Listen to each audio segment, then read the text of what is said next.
Hi friends, welcome to Sangavi சமையல். இன்னைக்கு வந்து ஒரு பிரியாணி ரெசிபி தான் பார்க்க போகிறோம். சீ ஃபுட்டில் செய்ய போகிறோம். இறால் பிரியாணி சூப்பராக இருக்கும். இறால் வந்து நம்ம எப்போவுமே வந்து கிரேவி, குழம்பு அந்த மாதிரி தான் நம்ம நிறைய ட்ரை பண்ணுவோம். மோஸ்ட்டு வந்து வெளியில் தான் வந்து ஆர்டர் பண்ணி சாப்பிடுவாங்க நிறைய பேர் இறால் பிரியாணி. நம்ம சிக்கன் மட்டன் செய்கிற மாதிரி மெத்தடில் தான் நம்ம அது எப்படி செய்கிறதுன்றது வாங்க பார்க்கலாம். இப்போ தேவையான பொருள் என்னென்னு பார்த்துடலாம். தேவைக்கு எண்ணெய், நெய், தாளிப்புக்கு கொஞ்சமாக பட்டை, கிராம்பு, இந்த மாதிரி பிரியாணி மசாலா, ஏலக்காய் எல்லாம் போட்டுடலாம். எடுத்து வச்சுக்கிறேன், இன்னும் போடலை. அப்புறம் தயிர், நான் வந்து 200 கிராம் இறா வந்து எடுத்து வச்சுருக்கிறேன். வாஷ் பண்ணி மஞ்சள்தூள், உப்பு போட்டு கழுவி வச்சுருக்கிறேன். அதுக்கடுத்து இஞ்சி பூண்டு, ஒரு 3 தக்காளி, அதே மாதிரி 3 வெங்காயம். சின்னதாக இருந்ததுனால 3 எடுத்துருக்கிறேன். நீங்கள் பெருசாக இருந்தால் எப்படி எடுத்துக்கோங்க. ஒரு 3 பச்சை மிளகா, கொஞ்சமாக புதினா, கொஞ்சமாக கொத்தமல்லி. அதுக்கு அடுத்தது காரத்துக்கு தேவையான மிளகாய்த்தூள், வெறும் மிளகாய்த்தூள். அதுக்கு அடுத்தது உப்பு. இப்போ நம்ம செய்ய ஸ்டார்ட் பண்ணிடலாம். நான் இந்த மாதிரி வந்து ஒரு பாத்திரம் வச்சுருக்கிறேன். இப்போ வந்து ஆயில் சேர்த்துக்கலாம். இதில் இந்த எறா பிரியாணிக்கு வந்து பார்த்திங்கன்னா ஆயில் வந்து கொஞ்சம் அதிகமாக சேர்த்துக்கோங்க. ஏன்னா வந்து நம்ம சிக்கன் மட்டனுக்கு வந்து அதில் வந்து கொழுப்பு சத்து இருக்கும். அதனால் கொஞ்சம் அந்த மாதிரி ஆயில் வரும். இதில் வந்து அந்த மாதிரி வராது. நெய் வந்து அதிகமாக சேர்க்காதீங்க. டேஸ்ட்டு வந்து கொஞ்சம் இதுவாக இருக்கும். அதனால் நீங்கள் கொஞ்சமாக சேர்த்துக்கோங்க. நான் கொஞ்சமாக தான் சேர்த்துருக்கேன். ஒரு சின்ன டீஸ்பூன் அளவுக்கு சேர்த்துருக்கேன். இப்போ இந்த பிரியாணி ஓல் ஸ்பைசஸ்லாம் போட்டுடலாம்.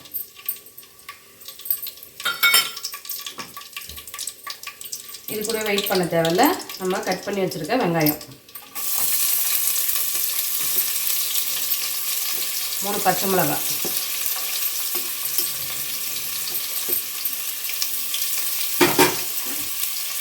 இந்த வெங்காயம் வந்து நல்லா செவந்து வரணும். நம்ம எப்படி சிக்கன் மட்டன்லாம் பண்ணுவோமோ அதே மெத்தட் தான். எறா பிடிச்சவங்க எப்போவுமே வந்து எறா கிரேவி, எறா மசாலா, இந்த மாதிரி எறா குழம்பு தானே செய்வோம். அதனால் டிஃப்ரெண்ட்டாக பிரியாணியும் ஒரு டைமும் ட்ரை பண்ணி பாருங்கள்.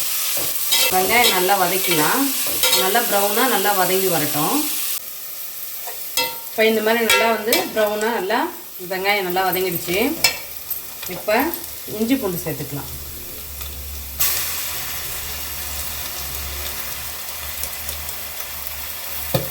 ஒரு இந்த சின்ன ஸ்பூனில் 1.5 ஸ்பூன் சேர்த்துருக்கேன்.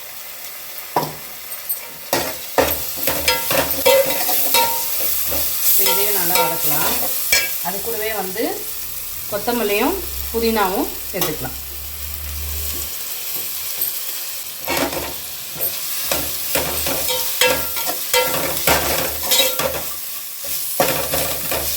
இன்றைக்கி நான் எடுத்துருக்க அரிசி வந்து பார்த்திங்கன்னா சீரக சம்பா அரிசியில் தான் செய்கிறேன். ஆனால் பெரும்பாலும் வந்து எல்லா ஹோட்டல்ஸ்லேயும் வீட்லேயும் வந்து பார்த்திங்கன்னா பாஸ்மதி ரைஸில் தான் இந்த எறா பிரியாணி செய்வாங்க.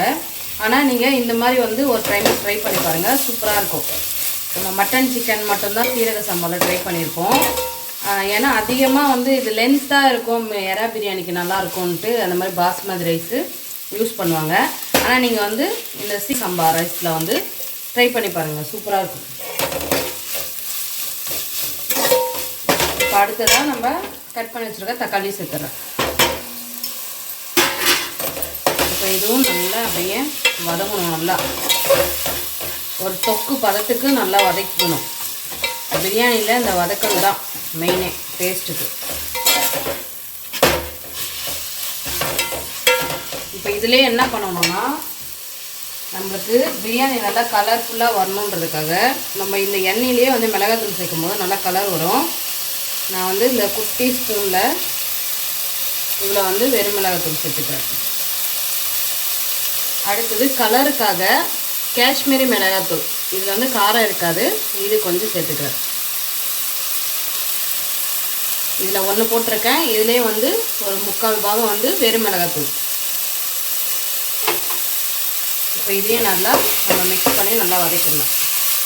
நீங்கள் ஆயிலே இந்த மாதிரி கொஞ்சம் சேர்க்கும் போது நல்லாயிருக்கும். நீங்கள் வெங்காயம் போட்டதுக்கப்புறம் கூட நீங்கள் சேர்க்கலாம். அப்போ வந்து பார்த்திங்கன்னா நீங்கள் எக்ஸ்ட்ரா வந்து கலர் சேர்க்க வேண்டிய அவசியமே கிடையாது. பிரியாணியில் நல்லா கலர்ஃபுல்லாக சூப்பராக வரும். இப்போ அடுத்ததாக தேவையானது இந்த பிரியாணிக்கு தேவையான கல் உப்பு சேர்த்துக்கிறேன். நல்லா ஸ்லைஸாக வெட்டிடுங்க. வெங்காயமும் தக்காளியும் ஸ்லைஸாக வெட்டிட்டிங்கன்னா நல்லா சீக்கிரமாக வதங்கி இந்த மாதிரி தொக்கு மாதிரி சீக்கிரமாக வந்துடும். இதுதான் நம்ம சேர்க்க போகிற பொருள் கொஞ்சமாக தயிர். நீங்கள் லெமன் மட்டும் இருந்தால் லெமன் மட்டும் சேர்த்துக்கோங்க, தயிர் இருந்தால் தயிர் மட்டும் சேர்த்துக்கோங்க. ரெண்டுமே சேர்க்காம கூட செய்யலாம், ஆனால் இதே மெத்தட் தான். ஏன் உங்களுக்கு இந்த டிப்ஸ்லாம் சொல்கிறேன்னா, திடீர்னு இல்லாமல் இருக்கும், அர்ஜென்ட்டில் செஞ்சு ஸ்டார்ட் பண்ணிடுவோம் பிரியாணி. அதுக்கப்புறமா இந்த பொருள் இல்லைன்னா ஐயோ எப்படின்னு தெரியலையே அப்படின்ற மாதிரி நீங்கள் கன்ஃபியூஷன் ஆக வேண்டாம். இருக்கிறத வச்சு நம்ம டேஸ்ட்டாகவே செஞ்சுக்கலாம். இப்போ நல்லா வந்து இந்த மாதிரி கொதிச்சு நல்லா இந்த மாதிரி மசாலா நல்லா சேர்ந்து வந்துச்சு. இங்கே பாருங்கள், இப்படி பண்ணால் வந்து அப்படியே ஒரே சைடாக வந்து நல்லா வரணும், இப்படி சொயலணும். அது மாதிரி மசாலா நல்லா வதக்கிட்டோம். இப்போ வந்து உங்களுக்கு இன்னொன்று வந்து என்ன சொல்கிறேன்னா, நீங்கள் வந்து எறா வந்து இதிலே போட்டுறாதீங்க.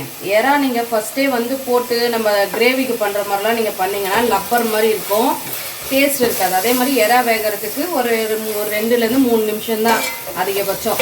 அப்புறம் உங்களுக்கு சவுக்குன்னு இருக்கும், எறா வந்து நல்லா இருக்காது, சாஃப்டாக இருக்காது. அதனால் நம்ம அதுக்கு முன்னாடி சுடு தண்ணி சேர்த்துடணும். இப்போ நான் வந்து 2 ஆளாக்கு வந்து சீரக சம்பா அரிசி எடுத்திருக்கேன். நம்ம அரிசி அளந்துக்கக்கூடிய ஆளாக்கில் அதுக்கு 1.5, ஒரு ஆளாக்குக்கு 1.5 அப்படின்ற ரேஷியோவில் வந்து நான் சுடு தண்ணி காய வச்சு எடுத்து வச்சுருக்கேன். இப்போ இந்த சுடு தண்ணியை இதில் சேர்த்துடலாம்.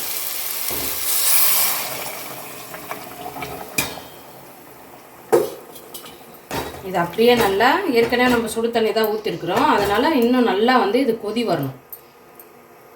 நம்ம கொதி வந்ததுக்கப்புறமா தான் அடுத்தது தான் நம்ம இறாலாம் சேர்ப்போம். பார்க்கலாம் இதை. இப்போ தட்டு போட்டு மூடி வச்சிடணும்.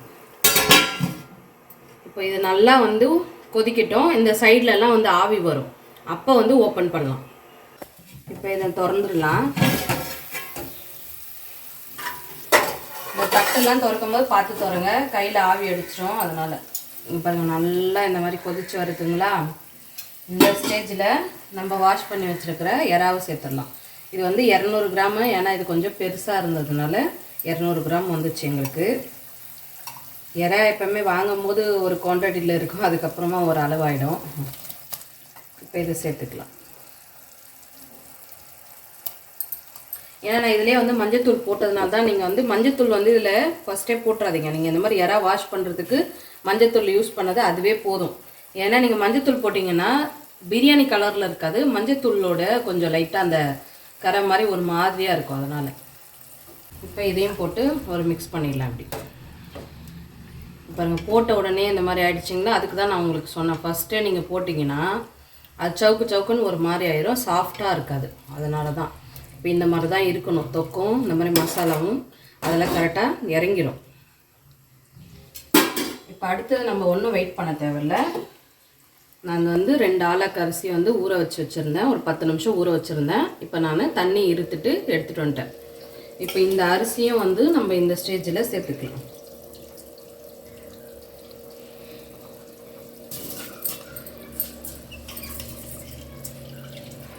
நீங்கள் பாசுமதியில் செய்கிறீங்கன்னா அதே மெத்தட் தான்.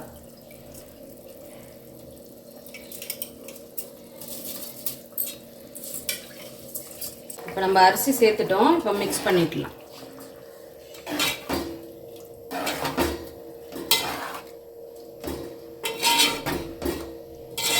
நீங்கள் இதே மெத்தடே குக்கரில் கூட செய்யலாம். குக்கரில் வச்சு 2 விசில் விட்டிங்கன்னா ரெடி ஆகிடும். ஆனால் பொதுவாகவே என்னோடய அட்வைஸ் என்னென்னா, குக்கரை விட நீங்கள் இந்த மாதிரி பாத்திரத்தில் செஞ்சு பாருங்கள், டேஸ்ட்டு செம்மையாக இருக்கும். அதனால் நீங்கள் இந்த மாதிரி பாத்திரமாக வச்சு ஓப்பன் குக் பண்ணுங்கள். அப்படியே அவ்வளோதான். இது நல்லா வந்து கொதித்து இந்த தண்ணி வந்து ஈவனாக வந்ததுக்கப்புறமா, நம்ம சிக்கன் மட்டன்லாம் எப்படி ஈவனாக வந்ததுக்கப்புறமா நம்ம டம் போடுவோமோ அதுக்கப்புறமா டம் போடலாம். இப்போ அடுத்ததான் நம்ம டம் போடுறது எப்படின்னு பார்க்கலாம். இப்போ தண்ணி வந்து குறையிட்டோம், அது வரையும் நம்ம வெயிட் பண்ணுவோம். தண்ணி குறைஞ்சதுக்கப்புறம் தான் அடுத்த ப்ராசஸ் பண்ணலாம். இப்போ பாருங்கள், நல்லா வந்து இந்த மாதிரி ஈவனாக வந்துடுச்சு, தண்ணி இல்லை. இப்போ இந்த ஸ்டேஜ் வந்து நம்ம டம் போடலாம். இப்போ தான் கரெக்டாக இருக்கும். அதுக்கு நான் இந்த பாத்திரத்தை அந்த பக்கம் மாற்றி வச்சிடுறேன். உங்கள் வீட்டில் வேஸ்ட்டான தோசைக்கல்லில் ஏதாவது வச்சுருப்பீங்க, அதை வந்து இது மாதிரி வச்சுருங்க. நான் வந்து இது புதுசாக தான் வாங்கினேன், எனக்கு இது செட் ஆகலன்றதுக்காக நான் பிரியாணி செய்கிறதுக்காகவே இது வச்சுருக்கேன். இப்போ இது மேலே இந்த ப்ரான் பிரியாணியை தூக்கி வச்சாச்சு. போட்டுக்கலாம். வெயிட்டுக்கு உங்கள் வீட்டில் இஞ்சி பூண்டு இடிக்கிற கல் அது மாதிரிலாம் இருக்கும் இல்லையா, அது மாதிரி வச்சுருங்க. அப்படி இல்லைன்னா சுடு தண்ணி கொஞ்சமாக வந்து வெயிட் உள்ள பொருளாக, இப்போ சாதம்லாம் வடித்த தண்ணி இருந்தால் அதை கூட நீங்கள் மேலே வைக்கலாம். இதே மாதிரி வந்து இதுக்கு வந்து ரொம்ப நேரம் ஆகாது, ஒரு 10 நிமிஷத்தில் ரெடி ஆகிடும். 20 நிமிஷம் 15 நிமிஷம்லாம் வந்து சிக்கன் மட்டனுக்கு தான் நம்ம போடுவோம். இது வந்து குயிக்காக ரெடி ஆகிடும்ன்றதுனால 10 நிமிஷம் தான். 10 நிமிஷத்துக்கு அப்புறமா நம்ம வந்து ஸ்லோவில் வந்து ஒரு 5 நிமிஷம், ஹையில் வந்து ஒரு 5 நிமிஷம் கரெக்டாக, அவ்வளோதான். ஆஃப் பண்ணிவிட வேண்டியதான் நம்ம. இப்போ வந்து 5 நிமிஷம் வந்து ஹையில் இருக்கட்டும். அதுக்கப்புறமா நம்ம ஸ்லோவில் வச்சுட்டு உங்களுக்கு நான் டம் ஓப்பன் பண்ணும்போது காட்டுறேன். ஃப்ரெண்ட்ஸ், நம்ம டம் விட்டுருந்தோம் 10 நிமிஷம். 5 நிமிஷம் ஹைலையும் 5 நிமிஷம் ஸ்லோவில் விட்டு ஆஃப் பண்ணிட்டேன். இப்போ வாங்க நம்ம ஓப்பன் பண்ணி பார்ப்போம். இறால் பிரியாணி எப்படி வந்திருக்குன்னு பார்க்கலாம்.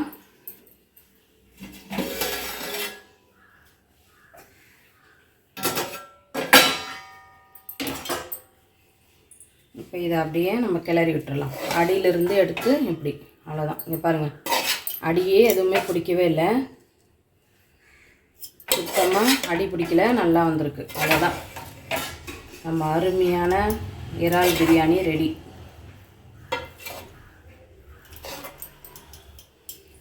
உங்களுக்கு சர்வ் பண்ணி காட்டுறேன்.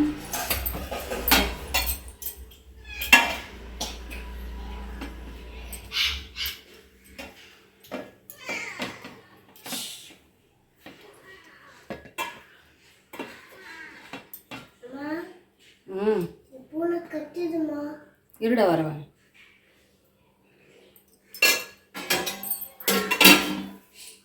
வீடியோ எடுக்கிறதுனால எங்கள் வீட்டில் பூனை இருக்குது, கத்துதுன்னு சொல்லி எங்கள் பாப்பா சொல்கிறேன். அவ்வளோதான் ஃப்ரெண்ட்ஸ், நம்ம அருமையான இறால் பிரியாணி பாருங்கள், சூப்பராக பொலப்பொலான்னு ரெடி பண்ணிட்டோம்.